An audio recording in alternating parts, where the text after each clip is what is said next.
US and Nigerian forces killed a senior commander in the ISIS militant group on Friday, President Donald Trump has said. Tonight, at my direction, brave American forces and the armed forces of Nigeria flawlessly executed a meticulously planned and very complex mission to eliminate the most active terrorist in the world from the battlefield, Trump said in a Truth Social post late Friday ET.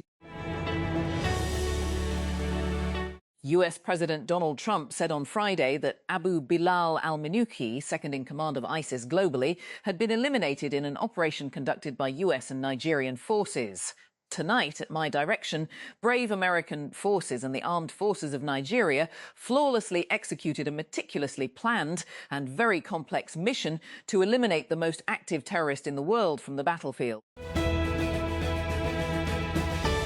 Anthony Seldon has written biographies of each of the last 8 British Prime Ministers. When he embarked on the project in the 1990s, the work was mammoth but measured. Then, the occupants of 10 Downing Street would spend several years in office, allowing him to scrutinise his subjects properly as they each stamped themselves on their times. But Seldon now risks being overtaken by events.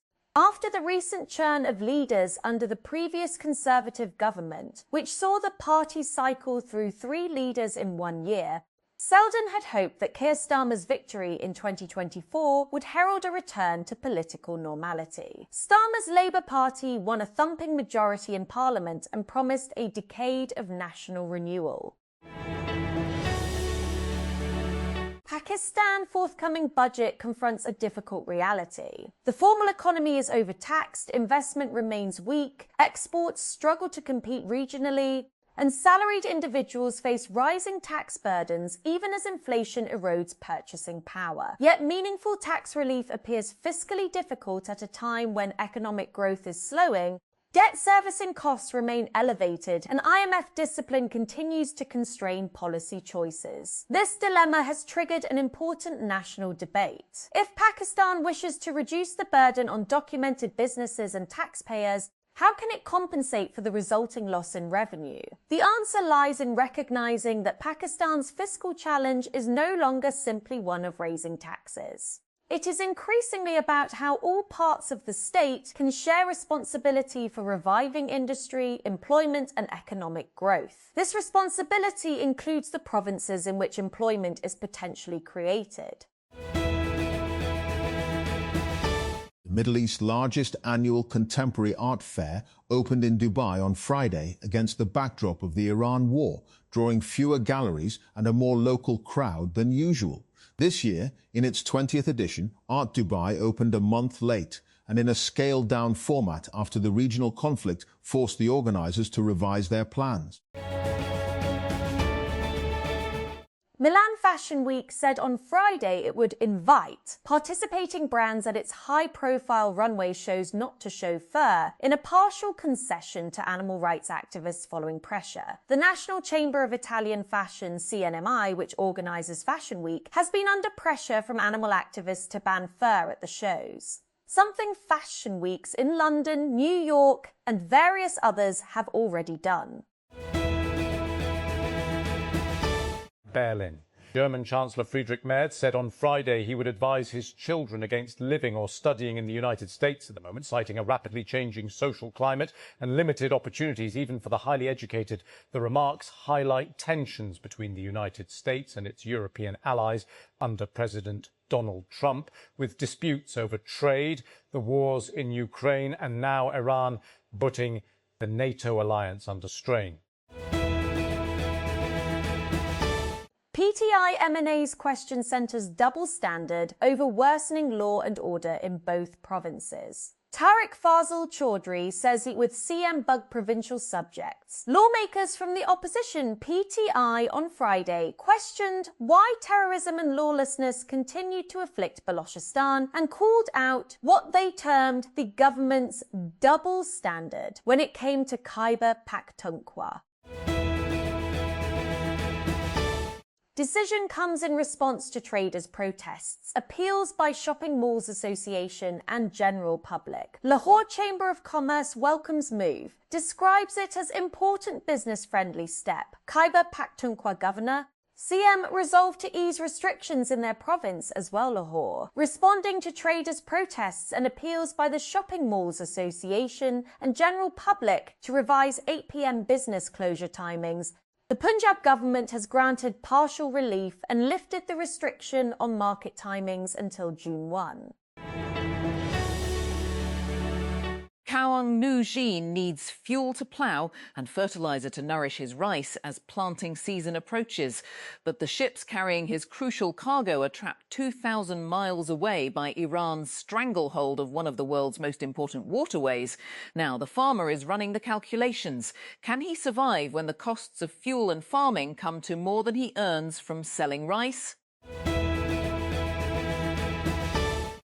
US President Donald Trump has said he would accept a 20-year suspension by Iran of its nuclear program in what appears to be confirmation of a shift in position away from a demand for a total end to it. Trump said it had to be a real 20 years. Previously, he has called on Iran to permanently cease enriching uranium, a stage in making a weapon, and to be prevented from ever acquiring nuclear weapons. A retired French sports teacher is in custody after being caught making sexual propositions online to a 14-year-old girl, except that the 14-year-old girl was not a 14-year-old girl. At least 7 Palestinians have been killed and dozens injured in 2 Israeli airstrikes on a residential building and a civilian vehicle in Gaza City, according to medical sources. The deaths on Friday come as Israel said it carried out a strike on Izz al-Din al-Haddad, the head of the armed wing of Hamas in Gaza. The lawyers for Mahmoud Khalil, a former Columbia University student targeted for deportation by the United States government over his pro-Palestine advocacy, have called on an immigration appeals court to reopen and terminate his case. The latest legal appeal points to new evidence, some of which was documented in media reports, suggests that the Trump administration secretly engineered the outcome of his immigration case to duration to make an example of him. A former security chief in Mexico's Sinaloa state has been taken into US custody on allegations linked to the Sinaloa cartel, according to federal court records and reports unsealed late Thursday. Gerardo Merida Sanchez, 66, who served as Sinaloa's public security secretary from September 2023 to December 2024, was arrested in Arizona on May 11 before being transferred to New York. One of the most entertaining moments in VC this week was a piece of rage-bait marketing from General Catalyst in a now viral post on X that parodies the old Mac versus PC commercials. The venture firm, better known as GC, posted a VC versus GC video on Wednesday. The VC was played by a tall actor in a baggy shirt and vest with a distinctly large bald head, an apparent dig at Andreessen Horowitz co-founder Mark Andreessen. But the real Andreessen never looks that dishevelled. Investors can't seem to get enough of RJ Scaringe or his ideas. In less than a decade, the serial entrepreneur best known for his EV company Rivian has raised more than $12.3 billion from venture capital firms, as well as strategic and institutional investors for his 3. X, the latest $400 million raised for his new venture, or Bayed. Investors are still happily piling in.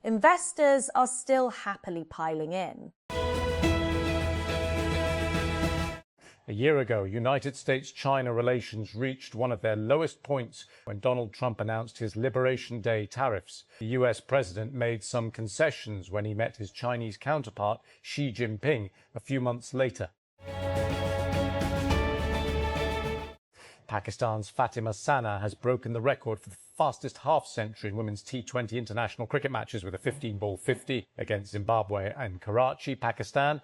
Playing at home, the all-rounder top scored with 62 runs off 19 balls as Pakistan beat the visitors by 133 runs and sealed the series 3-0 at the National Stadium on Friday. Israel and Lebanon have agreed a 45-day extension to a shaky ceasefire following 2 days of negotiations in Washington, D.C., the U.S. State Department said.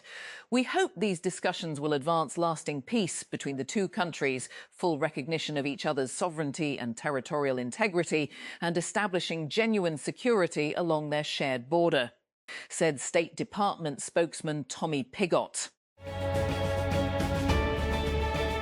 Ukrainian President Volodymyr Zelensky says strikes targeting Russia's oil industry and military production facilities are entirely justified after Moscow flattened an apartment block in Kyiv, killing at least 24 people.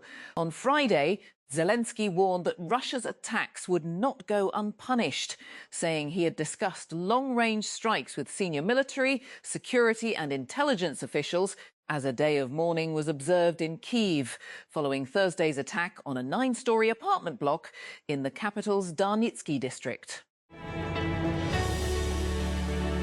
China has agreed to buy 200 Boeing jets, with a potential for the order to rise to as many as 750 planes, United States President Donald Trump has said, adding that the planes would have GE Aerospace engines. The deal includes approximately 200 planes and a promise of up to 750 if they do a good job, Trump told reporters on Air Force One on Friday. More details about the deal, such as which type of jets and when the order would be delivered, not immediately available. Canada's Prime Minister Mark Carney is visiting Alberta, days after a separatist movement in the Western province faced a major legal setback in its push for a referendum on the issue. Carney's visit on Friday was officially to unveil a new agreement laying the groundwork for a crude oil pipeline alongside the province's Premier, Danielle Smith. There are currently 10 global cases of hantavirus, the World Health Organization, WHO, has said, lowering its earlier figure of 11 after a person who was thought to have contracted hantavirus was confirmed to be negative. Maria Van Kerkhove, the director of the WHO's Department for Epidemic and Pandemic Preparedness and Prevention, said on Friday that the earlier count included one individual who had an inconclusive test. We've had further confirmation from the United States that person was negative. It's no secret that AI data centers have been straining the grid, but Silicon Valley has been relatively insulated from it all, thanks to high land and power prices that have pushed hyperscaler projects elsewhere. The tech elite might soon get a taste of the power crunch, though. The Bay Area's vacation land, Lake Tahoe, has less than a year to find a new energy supplier. A hotel check-in system left more than 1 million customer passports, driver's licenses and selfie verification photos to the open web after a security lapse. The data is now offline after TechCrunch alerted the company responsible. The hotel check-in system, called Tabik, is maintained by the Japan-based tech startup Trekria. According to its website, Tabik is used in several hotels across Japan to check guests in and relies on facial recognition and document scanning to check guests in. The Capital Development Authority, CDA, has approved the abolition of 1,062 vacant and redundant positions as part of a broader right-sizing and austerity drive aimed at streamlining administrative operations and reducing financial pressure on the public sector. The decision was formalised through a notification issued by the Human Resource Development Directorate on May 6, 2026, following approval during the CDA board's 5th meeting held in late April. The State Bank of Pakistan, SBP, has launched a nationwide Go Cashless campaign for Eid al-Adha 2026 aimed at promoting secure and convenient digital transactions in cattle markets across the country. The initiative forms part of the central bank's broader strategy to reduce reliance on cash and accelerate digitization of Pakistan's mint trading periods during one of the country's busiest seasonal trading periods. The federal government on Friday reduced petrol and diesel prices by Rs 5, according to a notification issued by the Petroleum Division. According to the notification, the revised prices will take effect from May 16.